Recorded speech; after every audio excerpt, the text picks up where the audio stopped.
Yung papayag na wala ka pa. Ito yung nangyari sa bail arm ko, no? Yan. Yung spring sa ilalim, di na kumapit yan. Video kanina kasi nga.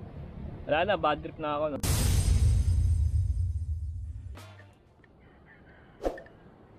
Magandang araw mga tol.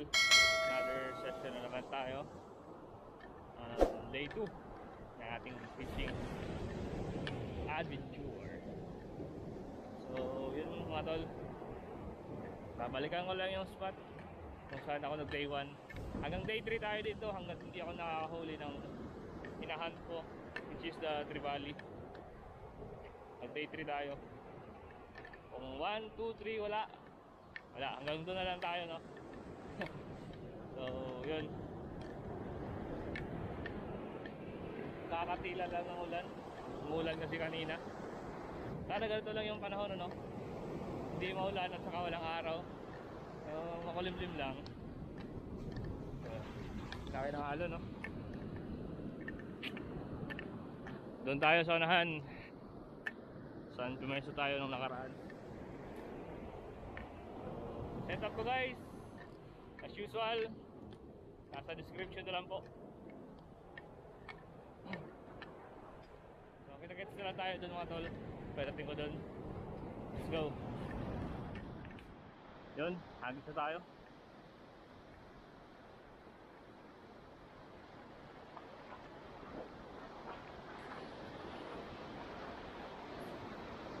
First cast.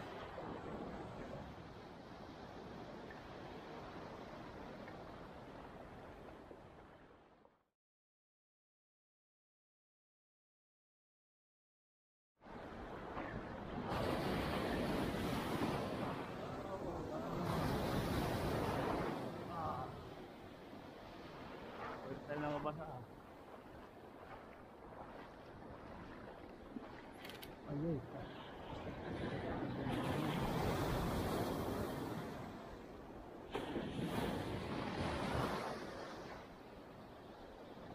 Nangyari dun.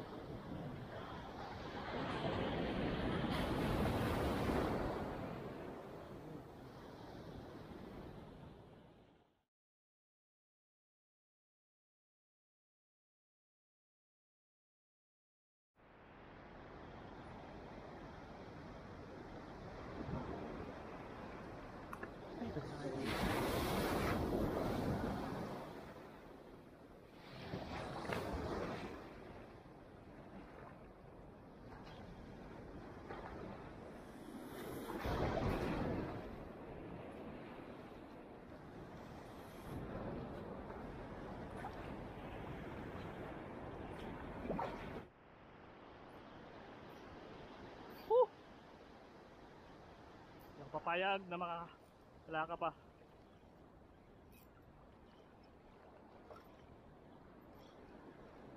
Oh.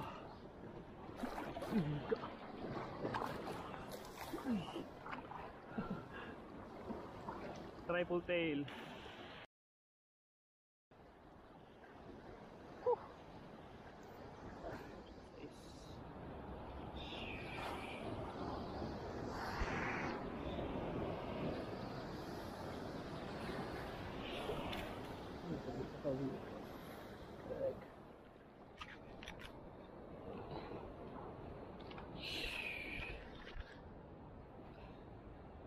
Yan, kaya tayo, no?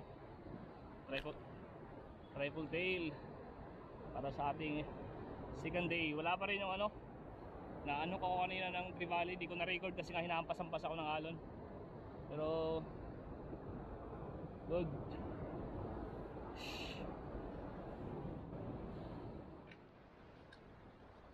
So yun mga tol, batch na ako.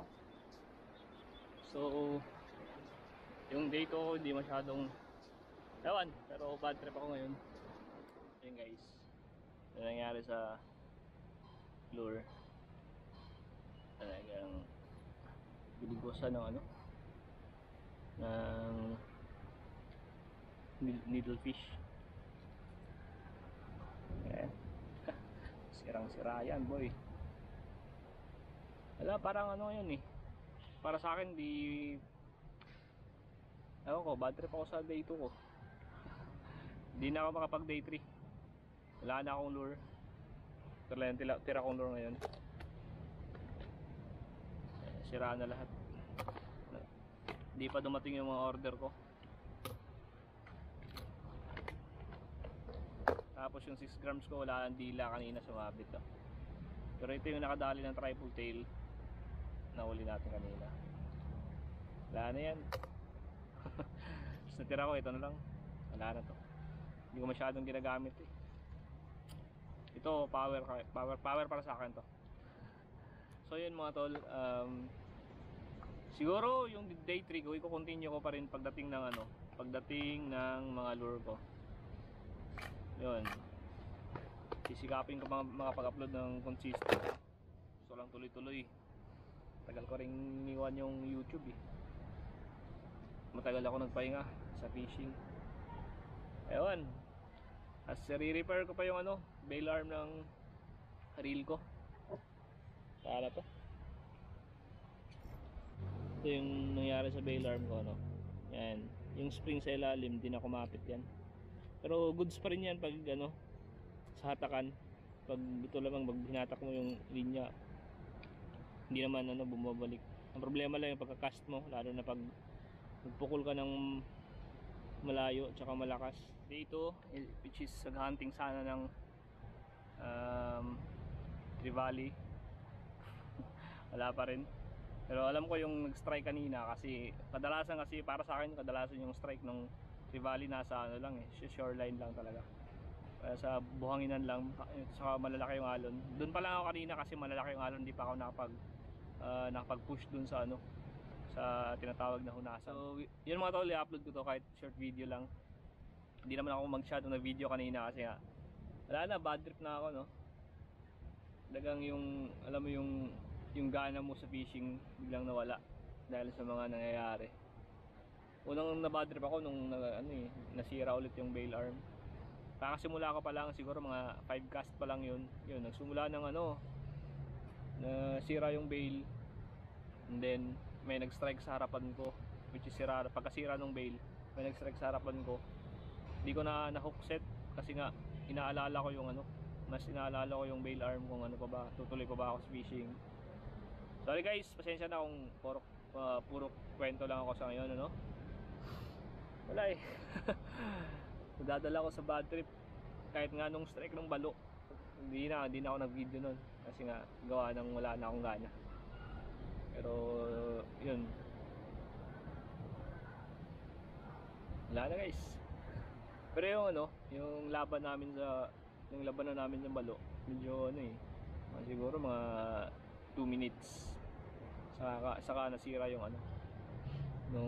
yung lure. Gusto ko rin makapaglandang malaking balo. That was my third strike of needlefish. Yung una nahuli ko doon, yung pinakauna nahuli ko. Then yung pangalawa sa Buenavista, naputulan ako. Then ngayon sinira yung lure. Wala. Hopefully sa susunod makapagland na ako nun. So yun guys, maraming salamat muli. Geraldo TV, maraming salamat muli.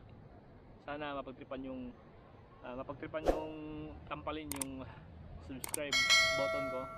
Then follow nyo rin po ako sa Facebook. Yun, maraming salamat. Goods. Maraming salamat, paalam. Hanggang sa muli.